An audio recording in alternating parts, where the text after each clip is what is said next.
Čau! Te es Inga Jakabovska, personiskās izaugsmes kočs. Man ir ļoti liels prieks tev atkal šodien satikt, un es nāku pie tevis, lai parunātos par tēmu kontroles zonas tavā dzīvē.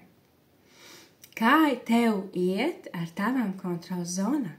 Vai tu vispār zini, kas ir kontroles zonas, un kā viņas, tā teikt, apskata tuvāk? Tad es tev pateikšu, pēc definīcijas kontroles zona ir lietas, ko tu vari vai nevari ietekmēt. Un viņām ir 3 līmeņi. Pirmais līmenis, kur tu vari kontrolēt visu, tātad tas ir tikai tu pats pa lielam. Lietas, kuras tu vari kontrolēt daļēji, un lietas, kuras tu nevari kontrolēt nemaz. Tātad tās ir ārpus tās kontrolas. Piemēram, tu saņem ziņu no priekšnieka par kaut kādu nepatīkamu starpgadījumu darba jautājumos. Tev ir tāds, jau paceļās, jau tā kā iekšējais spiediens, tu sāc jau šo apstrādāt savā galvā, malt iespējamos scenārijus. Bet, atejot mazliet atpakaļ, paskatoties uz kontroles zonām, priekšnieks ir atrakstījis ziņu, viņš ar tevi grib runāt. Viss. Lieta ir notikusi, tas ir ārpus tavas kontrols. Lietas, ko tu daļēji vari ietekmēt, tu vari varbūt pajautāt kolēģiem, varbūt sekretārei priekšnieka, varbūt pašam priekšniekam, par ko vispār būs saruna, ja nu gadījumā viņš iepriekš tev to nav pateicis. Un lietas, ko tu pavisam noteikti, kas ir tavās kontroles zonā, kā tu rīkojies tu pats. Tās ir tavas emocijas, tās ir tavas domas, un tu iespējams jau var pilnīgi absolūti sagatavoties jau iepriekš šai sarunai. Un tas ir arī viss. Un nevajag malt scenārijus cauri galvai, kas absolūti nav produktīvi. Kāpēc cilvēkiem tik ļoti to patīk darīt? Tādēļ, ka cilvēkiem patīk visu kontrolēt, pat ja tas nav tavā kontroles zonā. Tas ir tāds mākslīgs uzpūsts mirklis, ka tev šķiet, ka tu esi situācijas saimnieks, bet tā īstenībā pat ne tuvu nav. Un tas arī nāk, piemēram, no tavām iepriekšējām pieredzēm. Tad tev ir jau kaut kāda iepriekšēja pieredze, kaut kāds priekšnieks tev ir uzrakstījis jau citreiz, un tu atceries, man jau bija tāda un tāda situācija, un tev galvā jau ir automātisks scenārijs, ka šoreiz būs tāpatām. Bet tas absolūti nekur nav teikts, nekur vispār par to nav ne ziņas, ne miņas. Vēl kā piemēru, paņemsim vēl kādu piemēru. Piemēram, tu esi izplānojis bērnam dzimšanas dienas ballīti vai pikniku. Un sola laikapstākļus, un tu to esi ieplānojis laukā. Un laikapstākļus solās būt viss lietus.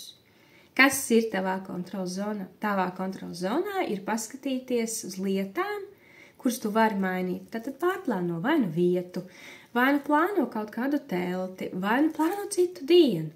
Un viss laikapstākļi ir ārpus tavas kontroles zonas, un nevajag iet un gausties un malt atpakaļ, kāpēc tas notiek atkal ar mani, vai kaut kāds līdzīgs dialogs tavā galvā. Šis viss par kontroles zonām ir tā, ka tev ir jāsavalda tas dialogs savā galvā, un jāliek viņam domāt konstruktīvi tikai uz to, ko tu vari kontrolēt. Es ticu, ka tu kļūsi, kad ja šis ienāk tavā dzīvē un tu redzi un to praktizē, es ticu, ka samazināsies tavā dzīvē stress, jo tu daudz adekvātāk reaģēsi uz esošajām situācijām. Es ticu, ka tu kļūsti produktīvāks, jo vienkārši ietaupās laiks, un tu nevis esi jau pusdienu šajā situācijā, viss ir grūti un slikti, tu esi reiz automātiski esi jau risinājumu meklējumā. Es ļoti ietaupu laiku.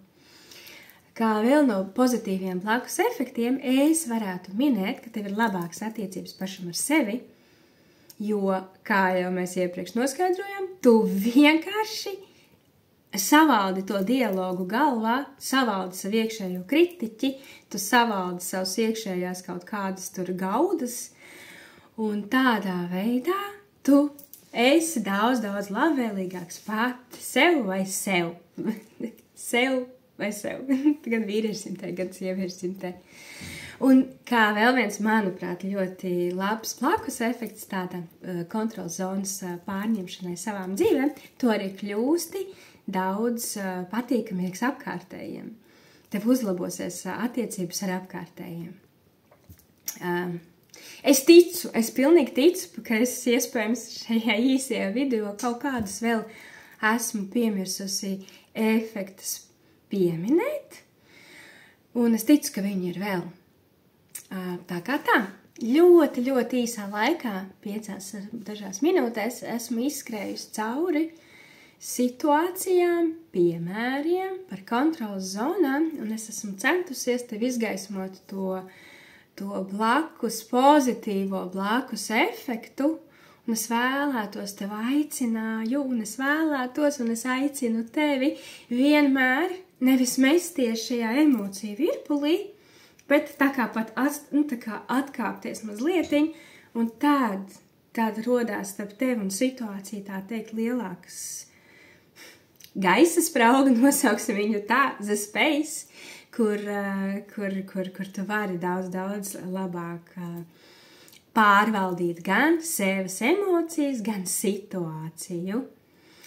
Nu, ļoti, ļoti īsā laikā. Es ceru, ka tev kaut kas bija noderīgi, kaut ko tu paņemsi sev, kaut ko tu paņemsi savā ikdienā. Coachings, par coaching runājot un visu pārējo, ir ļoti, ļoti strukturizēts un foršs instruments, kas katru reizi tev var palīdzēt, tā teikt, uzreiz jau pārlikt risinājumam, un tādā veidā tu kļūsti gan produktīvāks, gan labvēlīgāks, gan pret situācijām, gan pret sevi. Paldies! Liels paldies! Tiksimies citās reizītēs. Es ceru, ka bija noderīgi. Čau!